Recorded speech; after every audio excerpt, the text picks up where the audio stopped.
right, let's talk about something that drives every single electronics maker crazy at some point.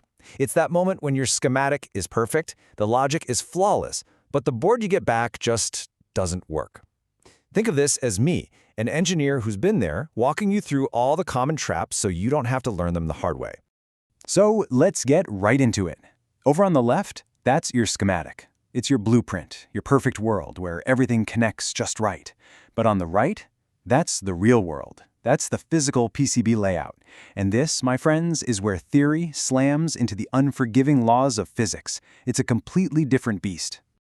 And that brings us to the big question, right? You've checked your schematic 100 times, the simulation ran perfectly, but the board is a paperweight. Why? Well, I'm going to tell you right now, the answer almost always lives in the layout, not in the logic. So here's how we're going to break this all down. First, we'll talk about why your layout is so darn important. Then we'll cover the fundamental mistakes pretty much everyone makes at first.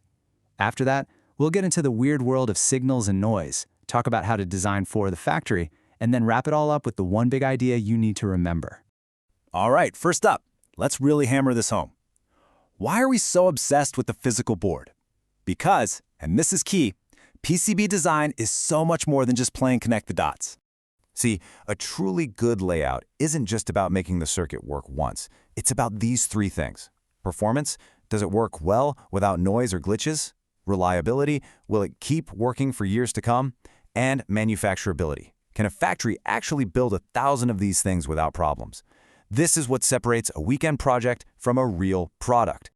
Okay, let's get into the nitty-gritty. We're going to start with the big ones, the foundational errors. These are the mistakes that are just so easy for beginners to make, but they have a huge impact on whether your board actually works.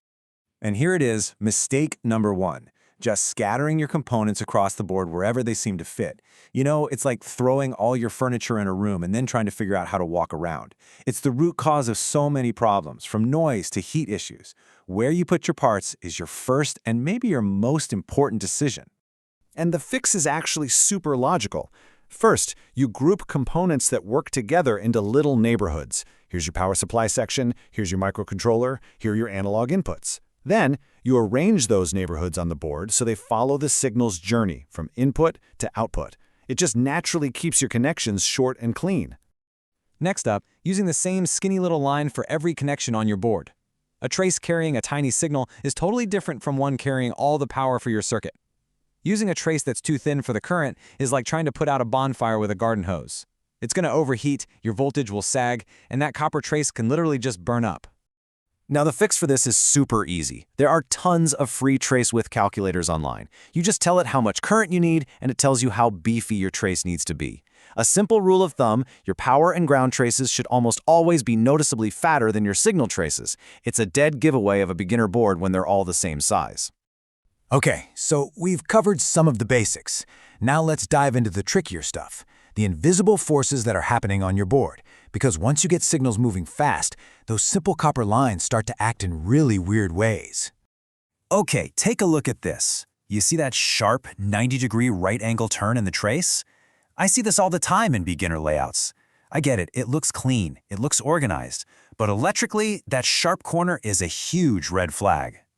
So why are they so bad? Well, two big reasons. For high-speed signals, that sharp corner causes the signal to kinda bounce back, creating reflections that mess up your data. And physically, during manufacturing, the chemicals used to edge the board can get stuck in that sharp inside corner.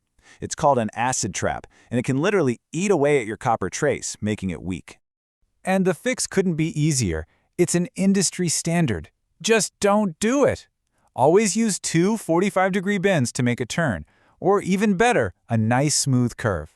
The signal flows better, the board is easier to make reliably, it's a win-win. And this is why all that stuff matters. That nice, clean digital signal from your schematic, bad routing choices can turn it into this mess, this noisy, ugly waveform where the ones and zeros are all blurred together. This is unusable garbage, and it's what makes your circuit fail for no apparent reason. All right, let's switch gears for a second. You can design the most beautiful, electrically perfect board in your software, but you have to remember, a real factory with real machines has to actually build this thing. If they can't build it, your design is basically worthless. This is a fantastic example. On the right, see how that small part is tucked in behind that big, tall one? When this board goes over a wave of liquid solder, the tall component creates a solder shadow, and that little guy gets no solder at all. Boom, open circuit. It's a purely physical assembly problem that you have to predict and design for. So let's play out that nightmare scenario. The boards you ordered finally arrive, you're so excited, you plug one in, and crickets. Nothing happens. Where do you even start to figure out what's wrong? This is where you will either thank your past self or curse them. It's a huge but simple mistake, forgetting to add test points. Without these dedicated little pads to clip your multimeter or oscilloscope probes to, you're going to be trying to poke a tiny little pin on a chip, probably slipping and shorting two pins together and making the problem even worse. Do your future self a favor, add test points. We've covered a lot of ground, from placing parts to thinking like a factory. But if you remember only one thing from our entire chat today, please let it be this next point. Just let that sink in for a second.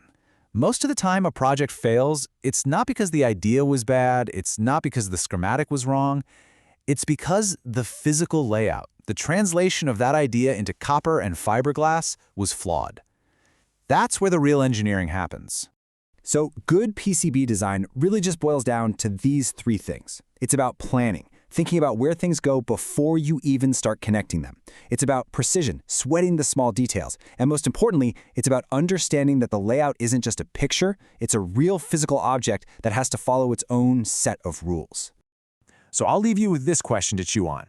After hearing all this, the next time you open up a design, what's the very first mistake you're going to look for?